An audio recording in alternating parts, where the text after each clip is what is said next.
The room turned to glass. The second my half-sister dropped a slur.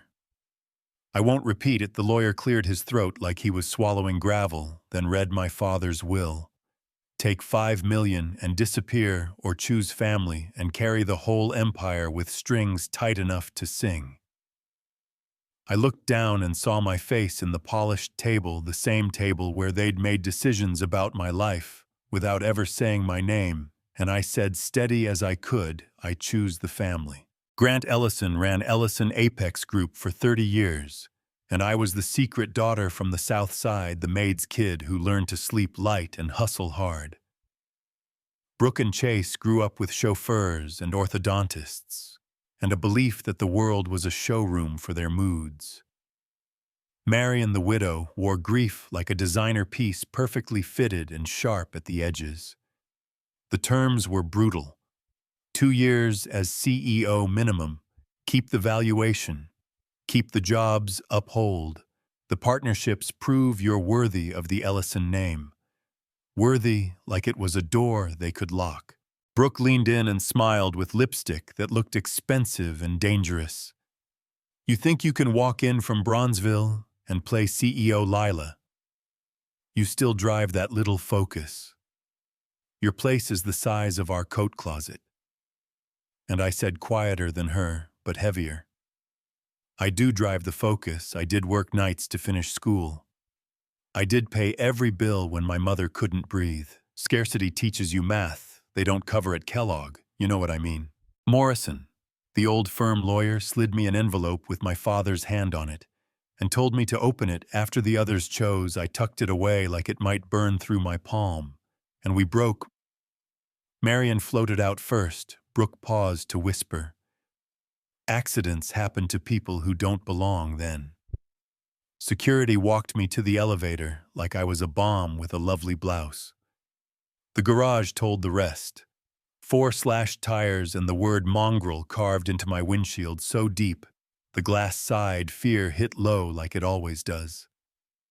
I stood still and let it pass. Then I called security, a cab, and my boss to say I needed time. In my apartment with the unhappy fluorescent light. I opened the envelope. My father's letters were always neat. Lila, if you're reading this, you stayed. I failed you and your mother. I loved you both and hid behind reputation. Trust one person, no avail. Check the small wooden box your mother loved beneath the velvet. The jewelry box was chipped and tender. The key under the lining was brass and ridiculous. The tag held an address I'd never visited, but could have drawn from memory, the Lake Forest estate on the bow, GE plus EB, scratched by a man who wanted to be braver than he was. Noah met me at dawn in a coffee shop that smelled like burnt hope and fresh cinnamon rolls. He was tall with careful eyes, a suit that knew what it was about, he said. My father had planned my return for years. That guilt makes a blueprint when it can't make apologies. That night, he took me through the estate gate that still opened for my mother's birthday, down a hall no one used, into a room that unraveled me. Photos of Eva everywhere, laughing, dancing, holding me as a baby. A desk stacked with 23 years of letters, fresh flowers, delivered every Sunday. This is where he talked to her, Noah said. He kept everything. Your school papers, your award from that little non-profit campaign. He was proud, he just didn't know how to say it without turning to stone. We planned the boardroom ambush on black coffee and truth. Let Marion call me unfit. Let Brooke and Chase smirks, and we show the receipts, bank transfers to Marion's private account, bribes shuffled through shell vendors, a creek no one rich fished in, poisoned by a shortcut. The boardroom sits 40 floors up, all skyline. And intimidation. I wore a black suit that fit like borrowed courage until it fit like mine. Marion did her speech. Lovely, poised, lethal. Miss Brooks is surely a fine young woman, but the company requires experience. I move that we declare her incompetent and hold control at the board. Hands went up like they belonged to someone else, and I stood, so my voice wouldn't have to fight gravity. Before you vote, let me show you something then. the screen lit with numbers and faces and signatures that hate daylight. Marion hissed fake like the word could turn ink to water. Then the door opened and two officers walked in. Because cameras don't forget what Brooke did to my car. It wasn't pretty, justice rarely is, but the motion got withdrawn so fast the room whistled. By lunch 12, directors liked ethics again. By dinner, the headlines said I'd seduced a dying man and bought the board with cheap perfume and expensive lies. Yeah, that happened. That night, Noah asked me to dinner in a place with a piano and a maitre d' who recognizes wallets by their shoes. My hands didn't shake until the lights dimmed, and Marion walked toward our table with two men who moved like they'd done this before. "Hello, Noah," she said. "Or should I call you Miles?" She set a tablet down and pressed play in my father's office. Miles stirred a powder into a coffee, waited at the window. Watched him drink, waited again. 6 months of that neat, patient, unforgivable. I made a sound I didn't recognize.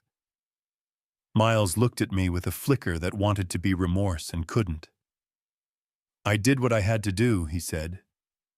Like necessity is a prayer, they zip-tied him to the table while other people pretended not to stare. The man I thought was my father's conscience was his murderer. Twist enough for you. The weeks after were triage. An FBI agent named Keller pressed me like she had a quota. Come clean, plead out. Make it easy. I wore a wire to my father's office and let her talk herself off a cliff she thought she owned. The clean agents rushed in. Agent Morales shook my hand, with hands that work. "We knew you weren't the villain," he said. "We just needed you brave on tape." Meanwhile, Apex bled in a dozen quiet ways, client bids undercut with our own numbers, prototypes photographed and mailed to rivals. The Sinclair contract fell through a trap door, and our cash flow fell with it. Investors looked at me like a barber with dull scissors. The board wanted miracles and an apology. I gave them a plan instead. Independent ethics committee with real teeth, open book accounting, so clients could see every dollar. Whistleblower rewards that make telling the truth worth it. They called it naive. I called it expensive at first and cheap. In the long run, we voted 13 yes to learn to live with sunlight. We launched the Eva Brooks Fund to cover mortgages, therapy, and tuition sent for families of undercover officers and night shift workers. The checks cleared fast because pride doesn't pay for braces. My chest loosened for the first time in months. 6 weeks later at the Apex Gala, the real Daniel Shaw, the man my father actually trusted before Miles stole his name, stood across the room with a note that said, "Would you like to start over? No lies, just two people." I didn't answer. The lights fluttered. A voice at my ear said, "Don't turn around," and I didn't. Miles whispered like a ghost, "You owe money to." "I'm not here to hurt you. Someone tried to kill me 3 hours ago." Keller wasn't the top. The network is bigger. You're not just a company anymore. You're a threat. The lights came back. He was gone. A USB drive sat by my glass like a dare. We took it home in the library with the tall shelves and the old money smell. The drive lit a map that made my stomach go cold. We called it the Orchard Ledger branches through agencies and courts and companies with cheerful names, money in one column, favors in another, judges assigned like entrees, regulations softened like butter left on the counter, and in a folder labeled "Interesting," my face with a red X across it. Marion squeezed my shoulder. Daniel said, "Then we make them daylight, allergic." We copied it, encrypted it, sent it to 3 reporters who still think journalism is a verb to 2 prosecutors. Morales trusts to a union leader, to a pastor who can't be bought. If anything happened to us, the orchard was going to burn without asking permission. The fallout wasn't clean. It never is. A senator resigned to spend time with a family that did not request his presence. 2 CEOs discovered the humbling power of a perp, walk a state contractor. Found out what happens when a city remembers its conscience. Our stock dipped. Our phones rang our inboxes, filled with thanks and threats and job applications from people who wanted to build something that wouldn't need bleach. We hired slowly, we paid on time. We told the truth even when it made meetings longer, and I learned to laugh in my kitchen without hearing it crack. Marion brought a box of my mother's letters and sat with me while I read the ones written on nights. She felt hopeless and kept going anyway. She said I was cruel because I was scared. And I said that's not an excuse, but it is a reason we're trying again, not as enemies trapped in a truce, but as women who refuse to let old stories decide the ending. People still ask if I forgave Miles. It changes day to day. He sent one last message. I deleted some of it was real, he said maybe, but real love edges you toward the light, not rooms where you can't breathe. The night before our first report, under the new rules, an SUV idled across the street a minute too long. Daniel watched the window without touching the curtain. Marion yelled upstairs that the mac and cheese was getting sad. I laughed, and the laugh sounded like mine, small, ordinary, perfect. Here's the part that keeps the comments spicy. The Orchard Network didn't vanish because we told the truth. They're pruning branches while we plant trees. Which side are you on? When power asks for silence, what's the price of doing the right thing if it dents the quarter? You ever see a boardroom choose comfort over truth? You ever get called out of your name, then walk back in the front door anyway and claim the chair with your whole chest? Tell me what you think. Tell me where you're watching from. Drop your story about the time someone told you that you didn't belong and you proved them wrong.